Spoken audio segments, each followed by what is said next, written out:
Karibu katika channel yako pendwa ya Feaboy kwa update zote kuhusu ajira, elimu pamoja na mbinu mbalimbali za kuweza kutengeneza pesa kupitia simu yako ya mkononi.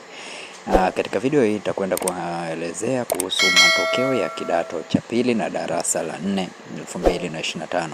Matokeo haya yataweza kutoka siku ya kesho. Mkutano wa waandishi wa habari kuhusu matokeo ya upimaji wa kitaifa wa darasa la 4 na kidato cha pili 2025.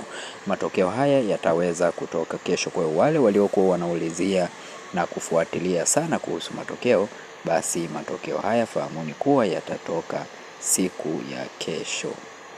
Kwa hiyo usikae mbali na channel hii ya Feaboy, subscribe channel hii, join katika grupu letu la WhatsApp ili kuweza kupata matokeo haya pale yatakapotoka, ili wewe uwe wa kwanza kupata matokeo haya. Usikae mbali na channel hii na bonyeza neno subscribe, like video hii na share video hii kwa wengine wengi zaidi. Asante na karibu.